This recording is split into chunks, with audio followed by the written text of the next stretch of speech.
स्वागत है मित्र आप सबका। तो फिर कहानी को आगे बढ़ाते हैं और जैसा कि हमने देखा था, संग चैनशन सेक्ट के लोगों से कहता है कि आप सब जहाँ हो वही खड़े होकर गोस्ट मास्टर शैन की बातों को सुन लो।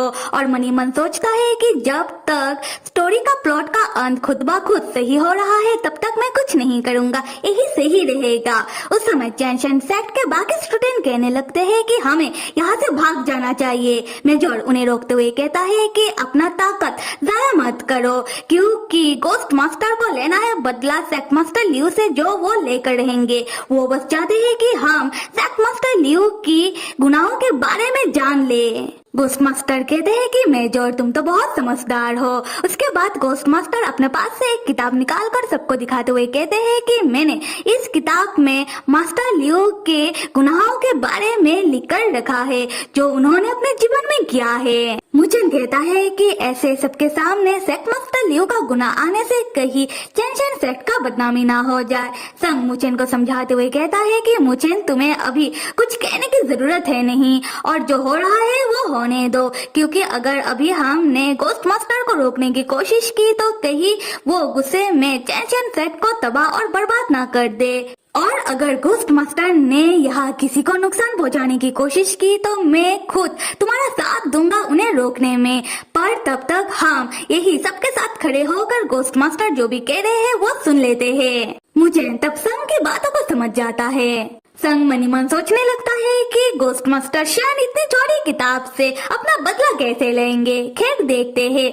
तब हम भी देखते हैं कि गोस्ट मास्टर अपनी किताब को अपने हाथ में लिए पढ़ते हुए सबको बताते हैं कि सेक्ट मास्टर लियू के गुनाहों के बारे में, जहां 2 महीने पहले चैनशन सेक्ट को बहुत फंड मिला था जिससे चैनशन सेक्ट को गरीबों का मदद करना था।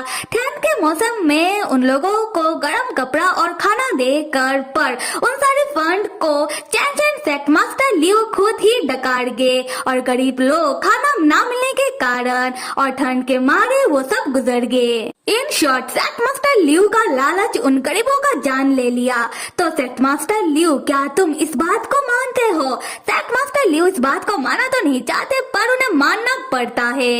फिर ghost master sect master Liu का एक और गुनाह के बारे में सबको बताते हैं कि 4 साल पहले चैनशन सेक्ट का ही एक स्टूडेंट फॉरबिडन एरिया का बैरियर तोड़कर वो फॉरबिडन एरिया के अंदर दाखिल हो जाता है। और उस फॉरबिडन एरिया के अंदर जाने के लिए सेक्ट मास्टर लियू ने उस लड़के को ऐसा पनिश्ड किया कि उस लड़के को उन्होंने अपाहिज बना डाला, उस लड़के का जीभ और टांग काट कर। उसके बाद सेक्ट मास्टर लियू ऐसा दिखाने लगे कि उन्होंने उस लड़के का जान बख्श कर उसके ऊपर एहसान किया है, वो बहुत ही महान है कि उन्होंने उसे जान से नहीं मारा।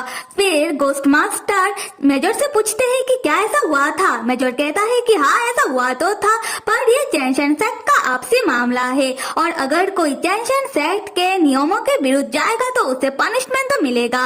ये सुनकर गोस्ट मास्टर को हंसी आ जाती है और साथ ही साथ गुस्सा भी, और वो कहने लगते हैं कि कौन सा नियम और चैनशन सेक्ट का ऐसा नियम किसने बनाया, इस मास्टर लियू ने।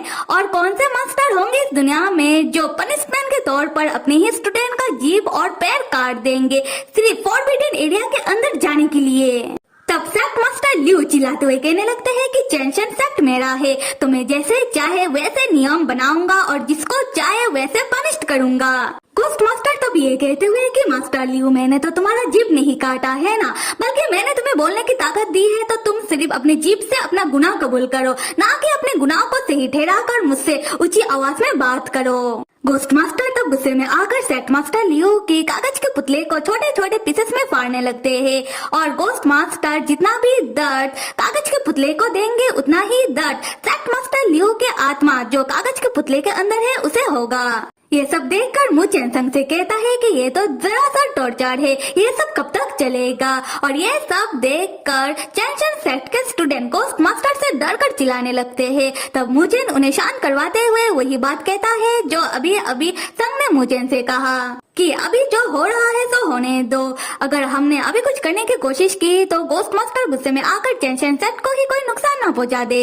तब हम मुचेन को देखकर समझ सकते हैं कि उसे ये सब सुनकर और जानकर बहुत ही गुस्सा आ रहा था, क्योंकि मुचेन का हाथ जो कट गया था वो अपने हाथों को जोर से गुस्से में दबाने लगता है, जिससे उसके घाव से और खून बहने लगता है। मुचेन को जैसे ही एहसास होता है वो अपने मन ही मन कहता है कि मैं अभी अपने घाव के बारे में मास्टर को पता लगने नहीं दे सकता, वरना वो मुझे लेकर फिक्र करने लगेंगे। खैर घोस्ट मास्टर बताते हैं कि चैनचैन सेक्ट का वो स्टूडेंट जिस फॉरबिडन एरिया के अंदर गया था, उस फॉरबिडन एरिया का नाम है वैनफैन। वैनफैन वही जो चैनचैन सेक्ट का दूसरा भाग है, जिसको सेक्ट मास्टर लियू ने फॉरबिडन एरिया बनाकर उसे बेड़िया लगाकर बंद कर दिया था, क्योंकि वैनफैन के अंदर अभी भी सेक्ट मास्टर लियू की गुनाहों का सबूत मौजूद है। इसलिए उन्होंने एक ऐसा नियम बनाया जिसके चलते कोई भी इस फॉरबिडन एरिया के अंदर नहीं जा सकता, पर जिसके बारे में उस लड़के को पता चल गया था, इसलिए सेक्ट मास्टर लियो ने उस लड़के को इतना भयानक पनिशमेंट दिया था। यहाँ से कहानी 20 साल पीछे आती है, जहाँ चैनचैन सेक्ट का दूसरा भाग वैनफैन को दिखाया जा रहा है, और वैनफैन में चैनचैन सेक्ट मास्टर लियू आते हैं, और वैनफैन के स्टूडेंट सेक्ट मास्टर लियू को ऐसे देख रहे थे मानो वो लोग उन्हें ज्यादा पसंद नहीं करते हैं। खैर सेक्ट मास्टर लियू आते ही वैनफैन के सीनियर स्टूडेंट वही कागज की गुड़िया वाली औरत उससे पूछने लगते हैं कि वैनफैन से तलवार सेक्ट के सारे कीमती तलवार अभी तक क्यों नहीं आए। मैं उन तलवारों को चैनचैन सेक्ट अपने साथ ले जाने के लिए आया हूँ। तब सीनियर स्टूडेंट बताने लगती है कि जब हमारे मास्टर जिंदा थे तब उन्होंने तलवार सेक्ट की धरोहर और सारी कीमती तलवारें वैनफैन को सौंप दिया था, और मास्टर ने हमें आदेश दिया था कि हम किसी को भी तलवार सेक्ट की तलवारें ले जाने ना दे, क्योंकि आप तलवारबाजी में कितना भी माहिर क्यों ना हो, पर तलवार सेक्ट की तलवारों को संभालना इतना आसान बात नहीं है। तब घमंडी सेक्ट मास्टर लियू गुस्से में आ जाते हैं और सीनियर स्टूडेंट से कहने लगते हैं कि तुम्हारे कहने का क्या मतलब है, क्या मैं उन तलवारों को संभालने के काबिल नहीं हूँ। सीनियर स्टूडेंट बहुत ही प्यार से कहती है कि ऐसा नहीं है, जो सच है मैं सिर्फ वो कह रही हूँ, हम सिर्फ हमारे मास्टर के आदेश का पालन कर रहे हैं। सेक्ट मास्टर लियू कहते हैं कि तुम जाहिल गवार हो, अब मैं हूँ सेक्ट का मास्टर, और मैं अपने चैनचैन सेक्ट में सिर्फ और सिर्फ इंटेलिजेंट और काबिल बच्चों को ही अपना स्टूडेंट बनाता हूँ। और 200 साल पहले तुम जैसे जाहिल गवारों के लिए बहुत ही आसान होता था तलवार गेट से होकर ऐसे सेक्ट में दाखिल हो जाने का, और तुम वैनफैन की जाहिल गवार स्टूडेंट, तुम्हारी इतनी हिम्मत कि तुम मुझे रोको उन तलवारों को अपने साथ ले जाने से।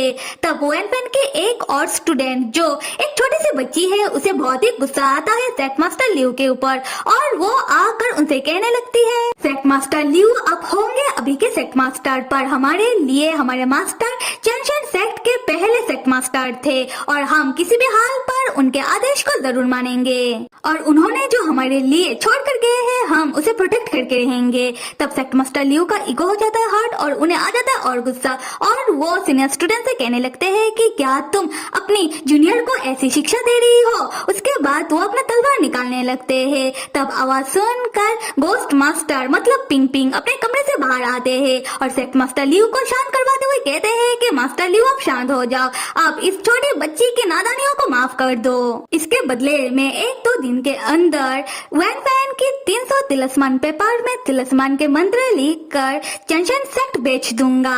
सेक्ट मास्टर लियू कहते हैं कि क्या तुम सच में ऐसा करोगे। पिंग पिंग कहता है कि हाँ। उसके बाद पिंग पिंग अपने काम पर लग जाता है। पिंग पिंग बिना कुछ खाए और बिना सोए वो 300 तिलस्मान पेपर के ऊपर तिलस्मान के मंत्र लिखने लग जाता है, और घोस्ट मास्टर हमें बताते हैं कि वैनफैन के तिलस्मान बहुत ही शक्तिशाली होते हैं, और सेक्ट मास्टर लियू चैनचैन सेक्ट को इन तिलस्मान से ही ग्रो कर पा रहे हैं, मतलब इन तिलस्मान को बेचकर ही वो अमीर हो रहे हैं। खैर हम पिंग पिंग को देखते हैं, वो जैसे ही 300 तिलस्मान बना लेता है वो बेहोश होकर गिर जाता है। फिर पिंग पिंग का आंखें जैसे ही खुलता है वो अपने सामने सीनियर स्टूडेंट को खड़ी हुई पाता है, जो पिंग पिंग के लिए रोते हुए कह रही थी कि पिंग पिंग क्या जरूरत था तुम्हें सेक्ट मास्टर लियू को 300 तिलस्मान बनाकर 1-2 दिन के अंदर देने की बात करने की। सेक्ट मास्टर लियू सिर्फ तुम्हारे ऊपर तुम्हारी इस बेवकूफी के लिए हंस रहे होंगे, और तुम खुद को देखो, बिना खाए बिना सोए तुम कितने कमजोर हो गए हो, और साथ में तुम्हें बुखार भी आ गया है,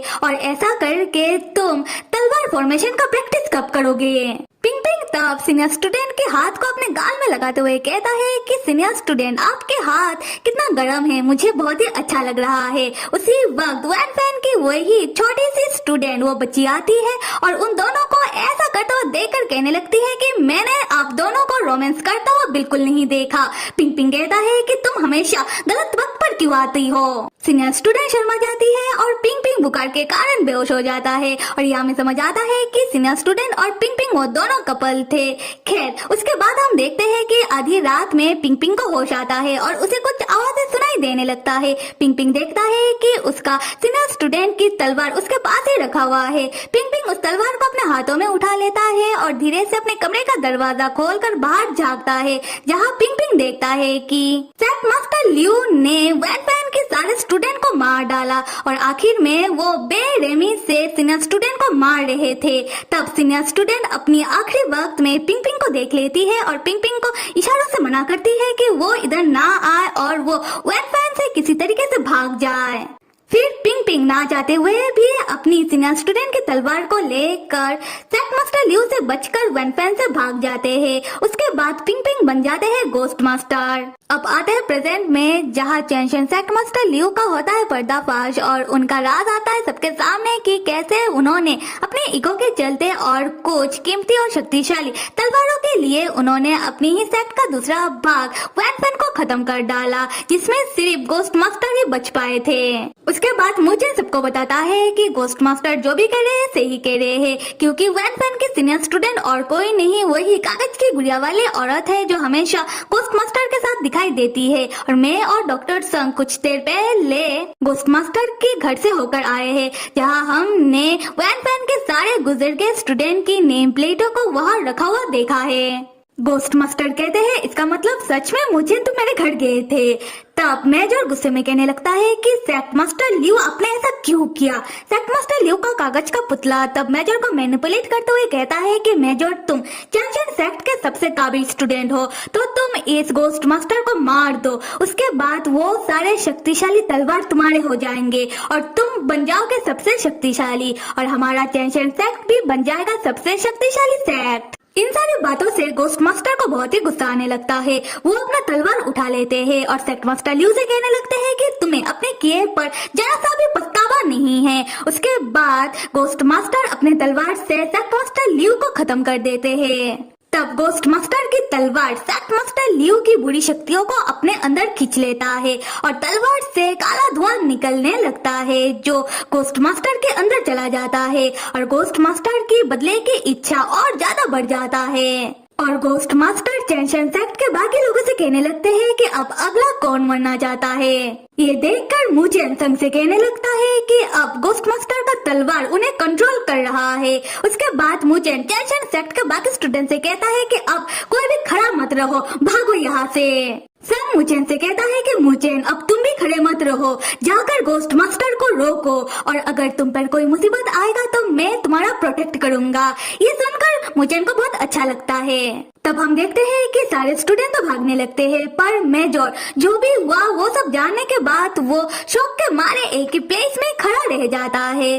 तब गोस्ट मास्टर मेजर को मारने के लिए उसके ओर आने लगते हैं। मुचेन तब बीच में आकर एक शील्ड तैयार करके मेजर को बचा लेता है। मुचेन गोस्ट मास्टर के वार को रोकते हुए कहता है कि शैन जीन पिंग आप खुद को काबू करने की कोशिश करो, आप सेक्ट मास्टर लियू जैसे नहीं हो, आप अपने अंदर की अच्छाई को जगाओ। अगर आपका ये तलवार आपके ऊपर ज्यादा हावी हो जाए तो आपका जान भी जा सकता है। गोस्ट मास्टर कहते हैं कि उन्हें कोई फर्क नहीं पड़ता क्योंकि सेक्ट मास्टर लियू ने जो भी उनके वैन फैन के लोगों के साथ किया है वो अब चैंशन सेक्ट के लोग दुनिया के सामने आने तो नहीं देंगे। इससे अच्छा यही होगा कि गोस्ट मास्टर अपने हाथों से ही अब चैंशन सेक्ट को मिटा दे। मुचेन अपने मन ही मन कहता है कि मुझे किसी भी हाल पर गोस्ट मास्टर को रोकना होगा क्योंकि उनका तलवार जिस तरीके से उन्हें कंट्रोल कर रहा है इस तरीके से गोस्ट मास्टर एक राक्षस में बदल जाएंगे और राक्षस का अंत हमेशा ही बुरा होता है। उसके बाद मुचेन गोस्ट मास्टर से कहता है कि मैं आपका मदद करूंगा, मैं वैन फैन के लोगों को इंसाफ दिलाऊंगा और सेक्ट मास्टर लियो ने जो भी उनके साथ किया है वो सब मैं दुनिया के सामने लेकर आऊंगा।